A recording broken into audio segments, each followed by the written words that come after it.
ஜெகன்மூர்த்தியாருடைய வீட்டின் முன்பு நேற்றைய தினம் போலீசார் குவிக்கப்பட்டனர். பின்னணியில் ஒரு சில வழக்குகளும் சொல்லப்படுது. அது பொய் வழக்குகள் அப்படிங்கிற மாதிரி பல செய்திகள் வருது. என்ன நடந்தது? தேனியைச் சேர்ந்த விஜயாஸ்ரீ ஒரு 500 கோடி ரூபாய் சொத்துக்களுக்கு சொந்தக்காரி.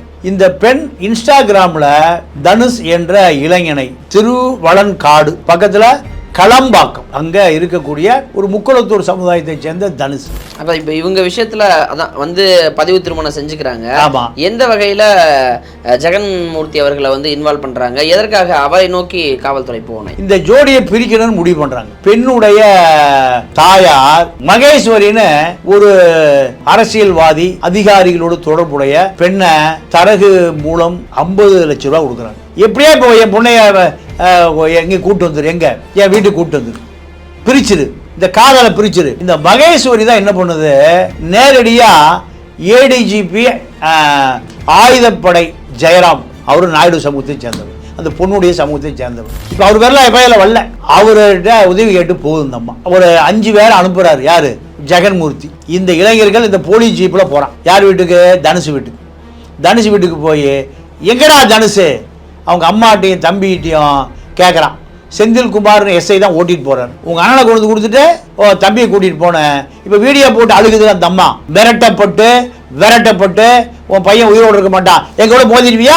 மிரட்டப்பட்ட உங்களை தான் வீடியோ போட்டுட்டு இவங்களே வீடியோ போட்டு பப்ளிஷ் பண்றாங்க. ஜெகன்மூர்த்திக்கு எந்த தொந்தரவு இல்லைன்னு. அது அவங்க சொல்றாங்களே, இது நாங்கள் கம்ப்ளைண்ட் கொடுத்தது வந்து பையனை கம்ப்ளைண்ட் கொடுத்தோம், இதுக்கும் அவருக்கு சம்மந்தமே இல்லை. சம்மந்தம் இல்லை. எதுக்கு 200 போலீஸ் போய் ஜெகன்மூர்த்தி வீட்டுக்கு எல்லாம் நிற்குது? வழி தெரியாம போயிடுச்சா? கேவலமா சமூகம் போயிட்டு இருக்குதுங்க. ரொம்ப அநியாயமா போயிட்டு இருக்கு. யார் அதிகாரம் இருந்தால் சட்டத்தை கையில் எடுத்துக்கலாம். காவல்துறை தனக்கு கீழே இப்ப அஸ்ராகாருக்கு ஜெகன்மூர்த்திய விசாரணைக்கு அழைக்கவே முடியல. ஒரு ஐஜி வீட்டில் ஆள் இருக்குன்னு தெரியுது. தமிழரசி மட்டும் அந்த கூடிய 100-150 பேர் அனுமதிக்கிறாங்க. உள்ள போய் பார்த்துட்டு அவர் உரிமையில் இருக்காரு இல்லைன்னு வந்து சொல்லுது தம்மா. ஜெகன்மூர்த்தி மீது எஃப்ஐஆர் போடலை. எஃப்ஐஆர் போடாம எதுக்கு அத்தனை போலீஸ் அங்கே குடிச்சிங்க? மக்கள் வரி பணத்தில் இந்த போலீஸுக்கு சம்பளம் கொடுக்குறோமா இல்லையா? அவர் எங்களுடைய குரலா இருக்காரு, எங்க மக்களுக்காக நிற்கிறாரு, அவர் மீது ஒரு அபாண்ட பழி சொல்லாதீங்கிற அந்த ஆவேச குரலை கேட்க முடியுது. அப்போ 4 பேர் யார் அனுப்பிச்சா? போன 4 பேர் அந்த கடுக்கன் பார்ட்டிக சதுர வெட்டை 5 பேர் போய் தனுஷுடைய தம்பியா எங்க தூக்கிட்டு வந்தாங்க? எங்கேயும் அப்ப போலீஸ் புலனாய்வுல வேலை செய்யலையா? உளவுத்துறை வேலை செய்யலையா? காவல்துறை வேலை செய்யலையா? காவல்துறை கட்டமைப்பை கலைஞ்சு போச்சா? போலீஸை கலைச்சாச்சா? அறம்நாடு நேயர்களுக்கு அன்பு வணக்கம். இன்று நம்மோடு இணைந்திருப்பவர் மூத்த பத்திரிகையாளர் தமிழா பாண்டியன் அவர்கள். ஐயா வணக்கம். வணக்கம். புரட்சி பாரதம் கட்சியின் தலைவர் ஜெகன்மூர்த்தியாருடைய வீட்டின் முன்பு நேற்றைய தினம் போலீசார் குவிக்கப்பட்டனர். கைது செய்யப்பட போகிறாரா அப்படிங்கிற ஒரு கேள்வி வந்தது. எதற்காக இவ்வளோ பேர் வர்றீங்க அப்படின்னு ஒரு 10 நிமிடத்தில் அந்த இடமே சாலை மறியல், ஒரு பக்கம் மக்களுடைய அந்த கரவசங்களுக்கு மத்தியில் என்ன நடந்ததுங்கிற ஒரு குழப்பத்துக்குள்ளே வந்தாச்சு. அவ்வளோ போலீஸார். பின்னணியில் ஒரு சில வழக்குகளும் சொல்லப்படுது. அது பொய் வழக்குகள் அப்படிங்கிற மாதிரி பல செய்திகள் வருது. என்ன நடந்தது? ஜெகன்மூர்த்தியினுடைய வீட்டிற்கு முன்னால் போலீஸ் குவிப்பு என்பது அவரை விசாரணைக்கு அழைப்பதற்காக காவல்துறையை அவர் வீட்டில் இருக்கிறார் என்ற செய்தி தெரிந்து தான் காவல்துறை அங்கே வருது.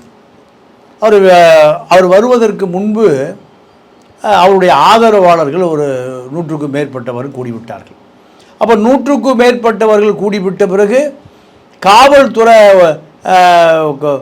டிஎஸ்பியான தமிழரசி தலைமையிலான அந்த காவல்துறை 5க்கும் மேற்பட்டவர்கள் அவரை விசாரிக்க முடியாது. விசாரித்து காவல் நிலையத்துக்கு அழைத்து வர முடியாது, இல்லை கைது செய்ய முடியாது. 3மே முடியாது.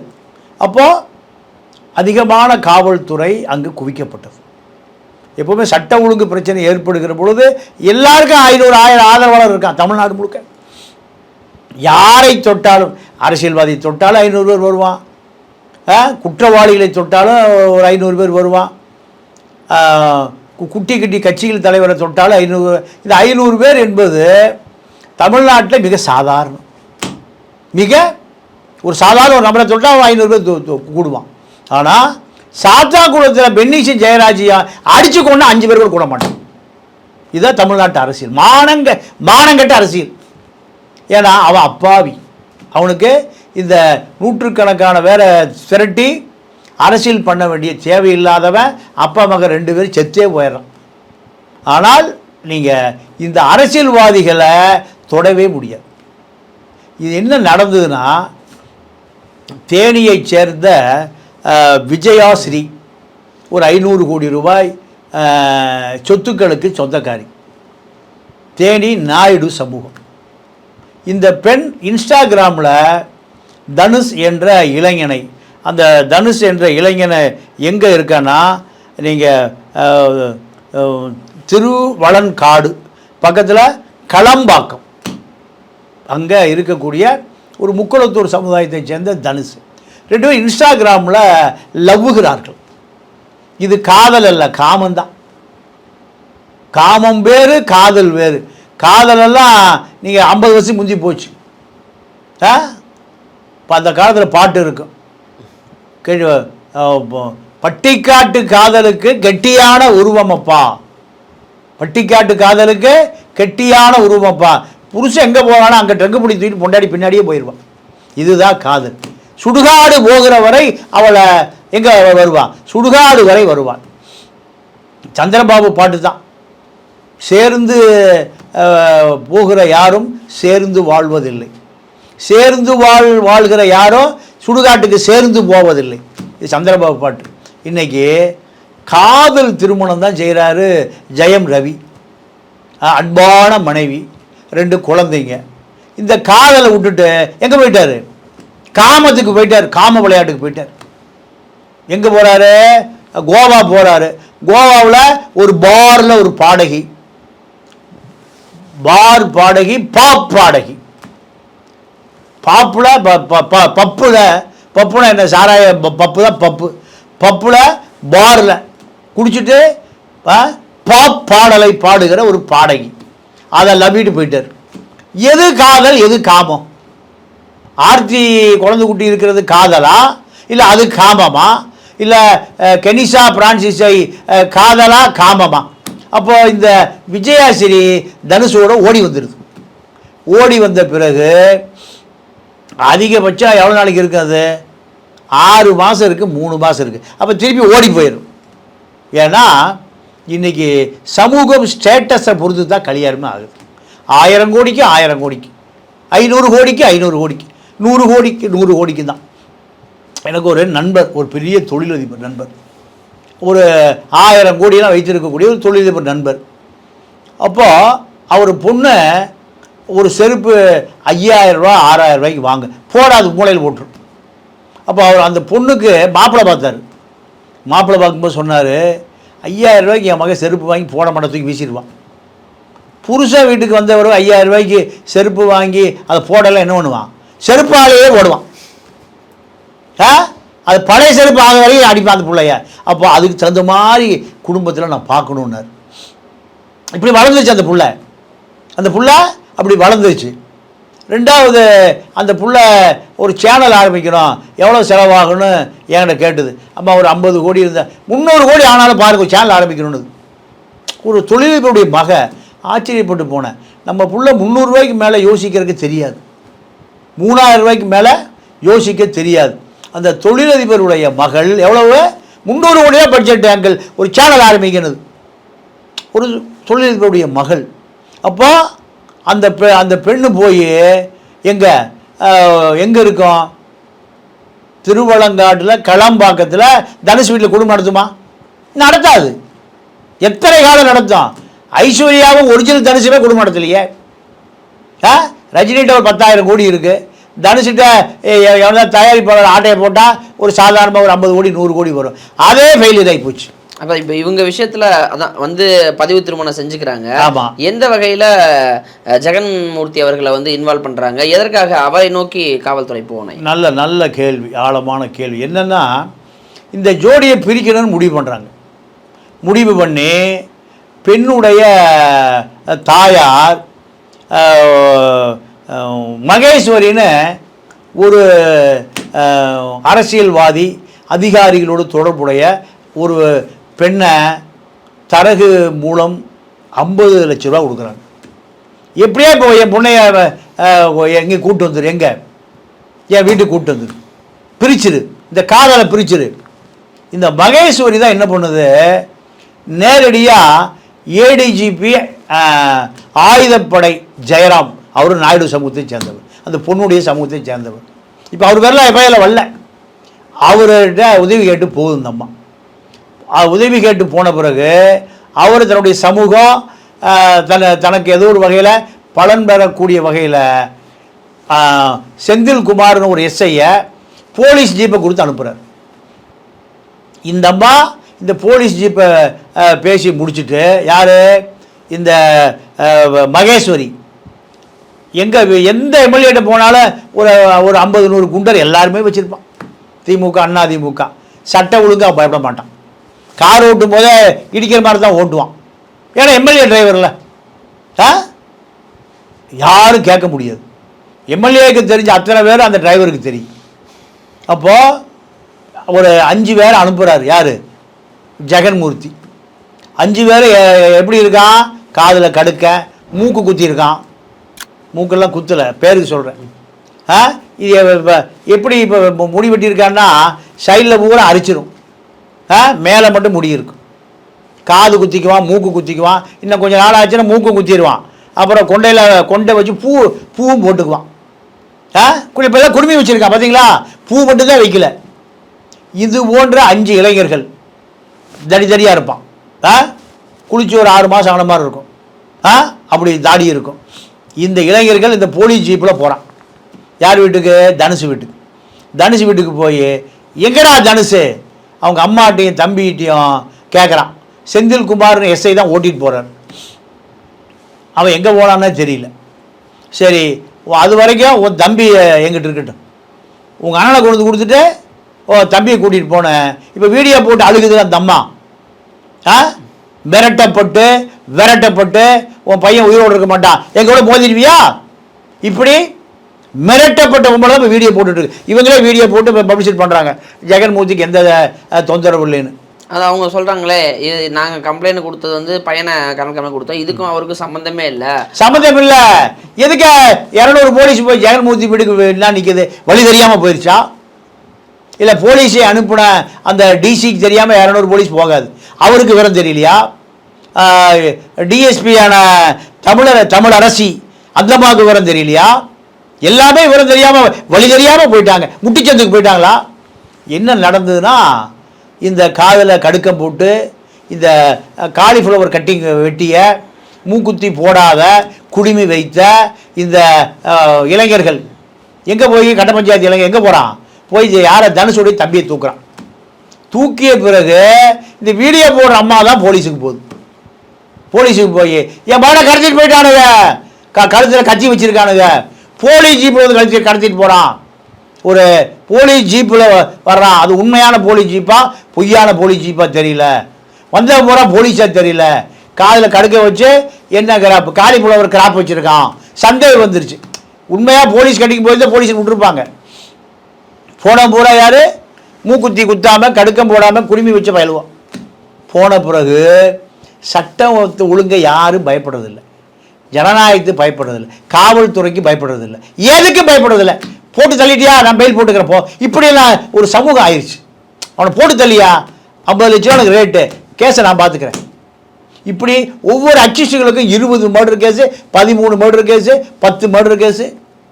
எதுக்கு? சாட்சி சொல்லுங்க ஆளே இல்லை.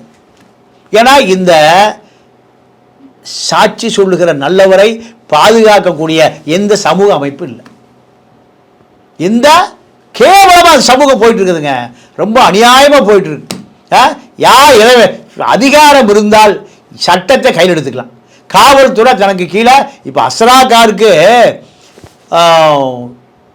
ஜெகன்மூர்த்தியை விசாரணைக்கு அழைக்கவே முடியல. ஒரு ஐஜி வீட்டில் ஆள் இருக்குன்னு தெரியுது. தமிழரசி வீட்டில் தமிழரசி மட்டும் அந்த கூடிய 100-150 பேர் அனுமதிக்கிறாங்க. உள்ளே போய் பார்த்துட்டு அவர் உரிமையில் இருக்காரு இல்லைன்னு வந்து சொல்லுது அந்த அம்மா. ஏன்? அந்த அம்மாவுக்கு நெருக்கடியா இல்லை பேரம் முடிஞ்சுதா? 2 விஷயத்தில் நான் பார்க்குறேன். அப்போது தனுஷுடைய அம்மா கொடுத்த புகார் என்ன புகார்? இந்த இதுவரை அந்த எஃப்ஐஆரில் ஜெயராம், ஆயுதப்படை ஜெயராம் அனுப்பிய எஸ்ஐ செந்தில்குமார் ஐயா தாங்க அனுப்பிச்சார் டிஜிபின்னு சொல்லிட்டார். இப்போ அவரை சஸ்பெண்ட் பண்ணிட்டாங்க. ஒரு எஸ்ஐ போலீஸ் ஜீப் எடுத்துகிட்டு போகிறதுக்கு அதிகாரம் இருக்கா? டிஜிபிகிட்ட போய் விளக்கம் கொடுத்துருக்காரு யார்? ஜெயராம். ஒரு புலனாய்வு பத்திரிகையில் ஜெயராம் பற்றி செய்தி வருது.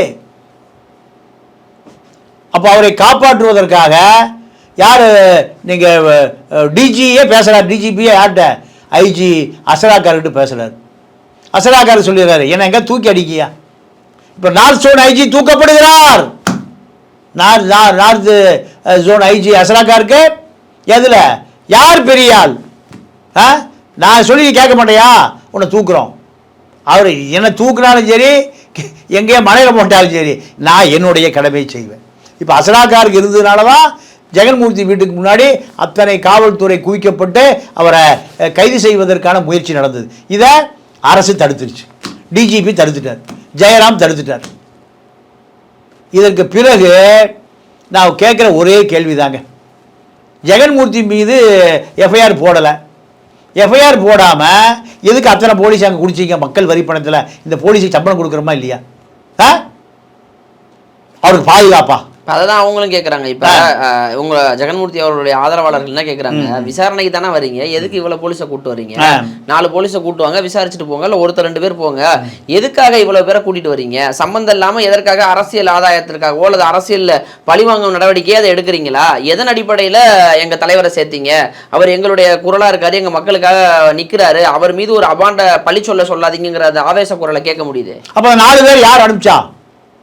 போன 4 பேர் அந்த கடுக்கன் பார்ட்டிக சதுர வெட்டை 5 பேர் போய் தனுஷுடைய தம்பியா எங்கே தூக்கிட்டு வந்தாங்க? எங்கேயும் அப்போ போலீஸ் புலனாய்வில் வேலை செய்யலையா? உளவுத்துறை வேலை செய்யலையா? காவல்துறை வேலை செய்யலையா? காவல்துறை கட்டமைப்பை கலைஞ்சு போச்சா? போலீஸை கலைச்சாச்சா? நான் ஜெகன்மூர்த்தி கேட்குறேன், ஜெகன்மூர்த்தி ஆதரவாளர் கேட்குறேன். இந்த 5 பேரை அனுப்பியது யார்? அப்போ காவல்துறையும் இதனுடைய கடமையை செய்யலை. காவல்துறையுடைய முதல் தகவல் அறிக்கை எஃப்ஐஆரில் அந்த வண்டி நம்பர் பதிவு செய்யப்படவில்லை. வண்டி நம்பர் பதிவு செய்ய இப்போ அவர் எதுவும் சஸ்பெண்ட் பண்ணீங்க செந்தில்? அவர் விசாரிச்சிங்களா? அவரே தானே எடுத்துகிட்டு போயிட்டாரா? போலீஸ் ஜீப் எடுத்துகிட்டு போயிருப்பாரா? அவருக்கு இப்படி அதிகாரம் இருக்கா அவருக்கு? இந்த 4 பேர் யார்? 5 பேர் யார்? கடுக்கம் போட்ட பார்ட்டி யார்? அவங்க ஏன் போய் தனுஷுடைய தம்பியை கடத்துறாங்க? இன்னைக்கு வரைக்கும் பதில் எல்லாமே சஸ்பென்ஸ் சார். நான் கேள்வி கேட்குற நபர்களுக்கு இதுக்கு பதில் சொல்லுங்கய்யா. செந்தில்குமாரை அனுப்பிய ஏடிஜிபி ஜெயராம் யார்? அவர் எதற்காக அனுப்பினார்? அனுப்பிச்சாரு. நான் செந்திலெல்லாம் குற்றவாளி கிடையாது.